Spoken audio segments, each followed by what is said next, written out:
2016 में हमारे घर पे आप आए थे। हाँ। आज 10 साल के बाद भी हमारे साथ अन्याय हुआ।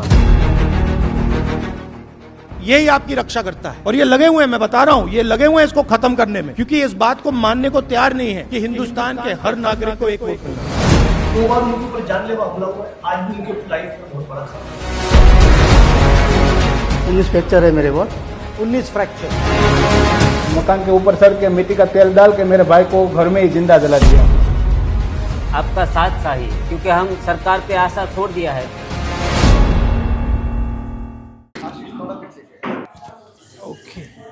ऊना के विक्टिम फैमिली है। ऊना में ही दूसरी घटना हुई थी, उनके भाई को जिंदा जलाया था। बहुत बड़े माइनिंग माफिया के खिलाफ लड़ते हैं। 2 बार उनके ऊपर जानलेवा हमला हुआ है, आज भी उनके लाइफ में बहुत बड़ा खतरा है। 2016 में हमारे घर पे आप आए थे। राहुल गांधी आज ऊना पहुंच गए।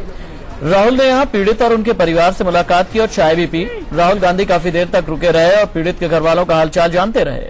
न्याय के लिए आप हमारे घर पे आए, सभी परिवार को मिले, आश्वासन दिया। आज 10 साल के बाद भी हमारे साथ कोर्ट के अंदर अन्याय हुआ है। हमारे सभी परिवारों का जीवन में पूरा खतरा है। सीएम आनंदीबेन मुख्यमंत्री थे, घर पे आए, हम सभी को आश्वासन दिया था, आपको जमीन मिलेगी, आपको नौकरी मिलेगी, आपका घर का प्लॉट मिलेगा, आपको आवास मिलेगा। लेकिन आज 10 साल हो गया है, एक भी हमारी मांग पूरी नहीं है। 43 आरोपी थे, उसमें से एक एक्सपायर्ड हो गया था, जो पुलिस वाला था। पुलिस को भी कोर्ट ने रिहा कर दिया।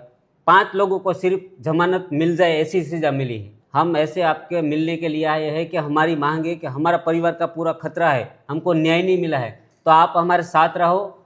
हम आप किसी भी तरह दिल्ली बुलाओ तो हम आप आएंगे, हाई कोर्ट में लड़ेंगे, सुप्रीम कोर्ट में लड़ेंगे, तो आप हमारे को आपका साथ चाहिए क्योंकि हम सरकार पे आशा छोड़ दिया है। इस केस में हमें सपोर्ट कीजिए। ठीक है। 2012 में मेरे भाई को गांव लोगों ने, दलित का एक ही मकान था हमारा घर में, गांव में, और एक घर था पता। एक ही दलित का था। इकट्ठा गांव से एक लड़की चली गई तो उन लोगों ने मेली विद्या से दिखा कि भाई लड़की मेरे घर में है, ऐसा डाउट रख के वो लोग इकट्ठा हो गए। और मेरा मकान था वो कच्चा मकान था, तो मकान के ऊपर सड़ के मिट्टी का तेल डाल के मेरे भाई को घर में ही जिंदा जला दिया। और लड़की थी नहीं वहाँ पे? वो लड़की तो कहीं दूसरे काम से कहीं बाहर गई थी, ऐसा था। अच्छा, फिर वापस लौट गई वो? वो फिर वापस आ गई। उसकी तो अब शादी हो गई। लड़के, उसको मालूम ही नहीं था प्रश्न क्या था। ऐसा भेदभाव रख के मेरे भाई को घर में ही जिंदा जला दिया। फिर गांव में एक ही मकान था हमारा, तो हम वहाँ कैसे रहेंगे? तो हमने इसी मिलते सर 14 परिवार लोग थे हम घर के, तो हमने गांव हिजरत कर लिया और ऊना तहसील में हम 12 साल तक भाड़े के मकान में रहे और सरकार को हमने लिखित में। और आपकी जो जमीन थी उसका क्या हुआ? वो तो वहाँ ही थी। फिर हमने हिजरत कर लिया, हमारे पास कुछ भी नहीं रहा। तो हिजरत का नियम है सरकार का कि भाई हिजरत जाहिर सरकार करती है तो उसके बाद उसकी फैसिलिटी मिलनी चाहिए, पर आज दिन तक अभी तक हमको फैसिलिटी मिली नहीं। हमने सरकार को रजूआत कुछ करे तो हमको 18 दिन तक जेल में रख देते हैं, जूनागढ़ सेंटर जेल में, कि इन लोगों को हम कुछ भी सुविधा नहीं देंगे। आपने क्या गलती की है? मतलब बस वो सरकार ने क्यों इसको हमारे गांव में भेजा, ऐसा वो गलती हमारी। और हम दलित समाज के हैं, इसलिए वो गांव में हमको कुछ भी सुविधा आज भी नहीं देने चाहिए। इसी प्रकार से महेश भाई मकवाड़ा सौराष्ट्र का one of the biggest mining mafia है, जो भाजपा का सांसद रहा है, एक आरटी एक्टिविस्ट के मर्डर का आरोपी रहा है। इन्होंने इतना भयंकर मारा कि 6 महीने उनको अस्पताल में रहना पड़ा, फायरिंग की उनके ऊपर, और आज भी उनकी जान के ऊपर खतरा है। 19 फ्रैक्चर है मेरे को। 19 फ्रैक्चर। 19 फ्रैक्चर है, यहाँ से सब कुछ रोड, यहाँ पे बेरिंग है चलने के लिए। दिनू बुगा सोलंकी और अमित शाह दोनों पार्टनर में माइनिंग चलाते हैं, जो मेरा जंगल है उसमें। तो उसके सामने मैं बहुत बड़ा मूवमेंट करता हूँ। मैंने हाई कोर्ट में, सुप्रीम कोर्ट तक में लड़ा हूँ।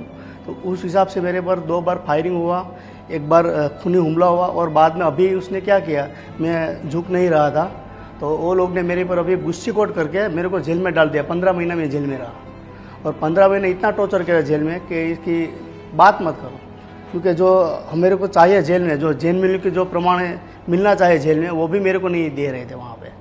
अभी भी मैं बाहर आके मेरा इतना खतरा है कि इसकी कल्पना में क्या करूँ, क्योंकि ये गुजरात के अंदर कोई भी अभी सेफ नहीं है, इस तरह से मेरे को लगता है। इतना प्रेशर है, रिस्क है, धमकी है, मारते हैं आपको, तो फिर आप ये क्यों करते हो? आप किसी को भी ये देश में लड़ने के लिए आवाज़ तो उठाना पड़ेगा। अगर मेरा लड़का मेरे को बोले क्या पापा आप तो इस तरह से मोबाइल चला रहे थे, हम लोग क्यों गुलाम हैं?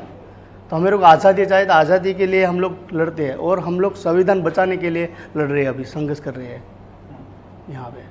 यहाँ पे जो बीजेपी की जो सरकार है वो इस तरह से है कि वो इसकी तानाशाही इतनी है कि उसका क्या हम लोग चर्चा करने के लिए कोई नहीं है। जो पुलिस है वो भी यहाँ पे वो ड्रग का बिजनेस करती है, और ये दिनू भगत सोलंकी और अमित शाह वहाँ पे हमारा दरिया काटा है, तो वहाँ पे ड्रग्स भी बहुत ला रहे हैं और सप्लाई भी होता है। जैसे हम लोग ड्रग्स भी बीच में हमने 300 करोड़ रुपये का जो वेरावल सोमनाथ है वहाँ पे वो पकड़ा था, होमगार्ड ने वो पकड़ा था, तो 300 करोड़ रुपये का माल था वो। आपकी फैमिली? मेरे एक लड़की है, लड़का और मेरी माँ और मेरे घर वाली। और लड़की लड़का क्या करते हैं? वो दोनों तो घर पे ही थे, क्योंकि वो पढ़ने के लिए मैं कभी भी कहीं भेज नहीं सकता हूँ, इस तरह से वो दहशत में हम लोग। अच्छा, वो स्कूल कॉलेज नहीं जाते हैं? नहीं गए? ये लोग ने क्या किया, मेरे लड़के के ऊपर मैं झुक नहीं रहा था, तो जो अपना वो बिस्किट आता है ना वो क्रीम वाला, उसमें ड्रग्स डाल के वो ये लोग ने उसको दिया, ठीक है, 2-3 महीना तक दिया। तो हम लोग ने एक रिपोर्ट किया, तो बाद में हमको वो पता लगा कि इसको ड्रग दे, इसलिए इसको जो भंड रहे थे वहाँ से भी हम लोग उठा लिया। कोर्ट में मदद हो रही है, क्या करें? हमारे लीगल वाले तो मदद कर रहे वो होंगे। सर बात हुई है कि हम हाई कोर्ट में और इन फ्यूचर जरूरत पड़ेगी तो सुप्रीम कोर्ट तक हमारी लीगल टीम मदद। दिल्ली बुलांगो तो आने के लिए तैयार है, लेकिन लड़ना है। हमारे साथ अन्याय आज भी 10 साल के बाद भी हुआ है। ठीक है। जो आखिरी बात, जो अक्यूज थे जिन्होंने उनके ऊपर ये एट्रोसिटी किया 10 साल के दौरान और 2 बार किया, उनमें से एक अक्यूज ने शराब का काला कारोबार भी शुरू कर दिया और पुलिस कर्मी को भी मारा है 15 दिन पहले। इतने नोटोरियस है, फिर भी पुलिस की ओर से ऐसा कोई ठोस कार्रवाई नहीं हो रहा है। तो हमारी डिमांड ये है कि हम सरकार पे प्रेशर बनाना चाहते हैं कि सरकार अपील में जाए। हम तो जाएंगे ही, और एज अ पार्टी हम लोग लीगल जो भी हेल्प हो सकती है वो सारी करेंगे।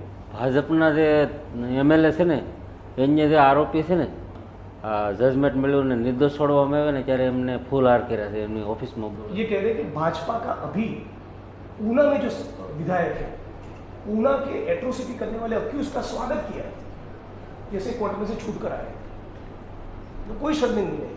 और यही आदमी जो भाजपा का भी विधायक है, सांसदीय विधायक, वो जो पूर्व विधायक था, जब ऊना की बाजार में उनको मारा पीटा जा रहा था, तो कुर्सी लगाकर आराम से बैठा था, पूरा तमाशा देख रहा था, खड़ा होकर बचाने की कोशिश नहीं की।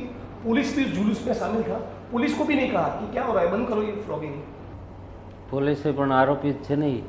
जब आनंदीबेन सीएम थे तब घर पे आए थे, तब एमएलए था वो दूर दूर जा रहे थे, हमारे पास नहीं रहा था, क्योंकि वो आरोपी को प्रोत्साहन दे रहे थे, इसलिए वो हमारे पास नहीं आ रहे थे। एक बार भी नहीं मिले हमारे। ठीक है। दूर दूर रहता था।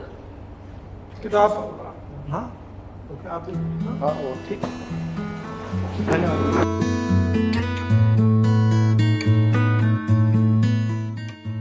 जब तक आपके लोग ब्यूरोक्रेसी में, पुलिस में, जुडिशरी में नहीं आएंगे, तब तक आपका फायदा नहीं होने वाला। यही आपकी रक्षा करता है, और ये लगे हुए हैं, मैं बता रहा हूं, ये लगे हुए हैं इसको खत्म करने में, क्योंकि इस बात को मानने को तैयार नहीं है कि हिंदुस्तान के हर नागरिक को एक वोट मिलना चाहिए। यही लड़ाई, मगर मेन बात है भैया, इसको हम सब इसकी रक्षा करेंगे, इसको नहीं छोड़ना हम, क्योंकि इसकी रक्षा में हिंदुस्तान के गरीबों की, किसानों की, मजदूरों की, सबकी रक्षा। जिस दिन ये गायब हो गया उस दिन कुछ नहीं बचेगा।